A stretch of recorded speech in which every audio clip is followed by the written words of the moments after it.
उदयपुर के चिंतन शिविर में कांग्रेस ने 3 दिन तक जो चिंतन किया था उसके नतीजे अब सामने आने लगे हैं। 2024 के चुनाव के लिए task force, political affairs group, Bharat जोड़ो यात्रा के कोऑर्डिनेशन के लिए सेंट्रल प्लानिंग ग्रुप बनाया है। उदयपुर चिंतन शिविर के समापन भाषण में सोनिया ने इनका ऐलान किया था। तीनों ग्रुप में कुल 23 सदस्य होंगे। सोनिया हर ग्रुप की प्रमुख रहेंगी। Rahul Gandhi political affairs group में और प्रियंका गांधी टास्क फोर्स में मेंबर है। पॉलिटिकल अफेयर्स ग्रुप और टास्क फोर्स के सदस्य सेंट्रल प्लानिंग ग्रुप में एक्स ऑफिशियो मेंबर होंगे। मतलब हर कमेटी में सोनिया, राहुल और प्रियंका होंगे ही। सोनिया ने उन नेताओं से परहेज नहीं किया है जो कि G23 बनाकर बागी बने घूम रहे थे। गुलाम नबी आजाद, आनंद शर्मा 2 ऐसे प्रमुख चेहरे हैं जिन पर सोनिया ने भरोसा किया है। लेकिन एक ट्विस्ट ये है कि G23 के किसी सदस्य को 2024 के टास्क फोर्स में जगह नहीं मिली है।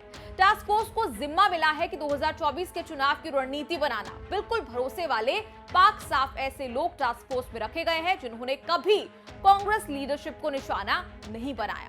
टास्क फोर्स 2024 की लिस्ट देखिए। सोनिया इसको हेड करेंगी। सदस्यों की लिस्ट में है पी चिदम्बरम, मुकुल वासनिक, जयराम रमेश, केसी वेणुगोपाल, अजय माकन, प्रियंका गांधी वाड्रा, रणदीप सिंह सुरजेवाला, सुनील कानुगोलू।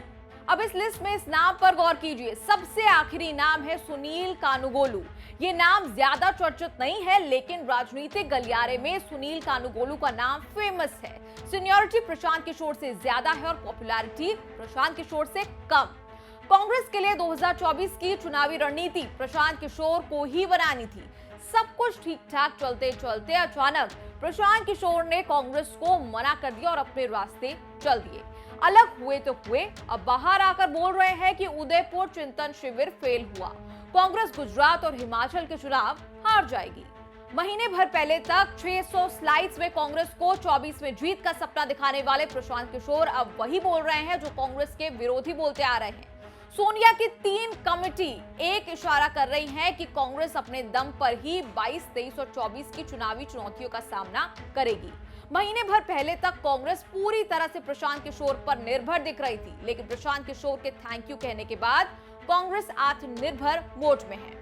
2024 के टास्क फोर्स में शामिल सुनील कानुगोलू प्रशांत किशोर के पुराने सहयोगी ही हैं। जब प्रशांत किशोर नरेंद्र मोदी के साथ काम करते थे तब सुनील भी टीम का हिस्सा थे। बीजेपी, डीएमके और अकाली दल के लिए इंडिपेंडेंटली काम कर चुके हैं। पंजाब को छोड़कर मोटी सुनील का भी सक्सेस रेट ठीक है। कुल 14 चुनावों का एक्सपीरियंस लेकर सुनील अब कांग्रेस के साथ है। सुनील कानुगोलू है तो कर्नाटक के बेल्लोरी के, लेकिन ज्यादा वक्त तमिलनाडु में बताया है। उम्र करीब 40 के पास होगी। द प्रिंट की रिपोर्ट के मुताबिक अन्ना यूनिवर्सिटी से इंजीनियरिंग की, न्यूयॉर्क यूनिवर्सिटी से मैनेजमेंट ऑफ टेक्नोलॉजी में मास्टर डिग्री ली है। करियर की शुरुआत में मैकेंजी के लिए काम कर चुके Sunil association of billion minds नाम के संगठन के संस्थापकों में से हैं, जो चुनावी रणनीति का काम करती है। हालांकि अब सुनील माइंडशेयर एनालिटिक्स नाम का संगठन चलाते हैं। लो प्रोफाइल सुनील के बारे में बहुत ज्यादा जानकारी तो नहीं है। कहा जाता है कि मोदी के गुजरात सीएम रहते हुए सुनील प्रशांत किशोर से पहले उनके पास पहुंच गए थे। फिर सुनील और प्रशांत किशोर ने साथ मिलकर काम किया। प्रशांत किशोर का नाम हो गया। सुनील ने लो प्रोफाइल रहना ही पसंद किया। 2017 आते आते प्रशांत किशोर और बीजेपी अलग अलग रास्ते पर थे। बीजेपी ने पीके की काट के लिए 2017 में यूपी में सुनील कानुगोलू से काम कराया था। ये वही चुनाव था जिसमें जीत के बाद योगी आदित्यनाथ सीएम बने यूपी के। तब सुनील के पास एसोसिएशन ऑफ बिलियन माइंड्स था। हिमांशु सिंह और गुजरात के बिजनेसमैन दीपक पटेल साथ होते थे। 2018 में Sunil association of billion minds से अलग हो गए, लेकिन बिलियन माइंड्स बीजेपी के लिए काम करती रही। सुनील ने अपने करियर के 14 में से 9 चुनावों में बीजेपी के लिए काम किया, 2 डीएमके के लिए, 1 अकाली दल के लिए किया। कांग्रेस उनके लिए नया प्रोजेक्ट है। ये अभी तक साफ नहीं कि बीजेपी के लिए काम करते हुए वो अचानक कैसे कांग्रेस में आए।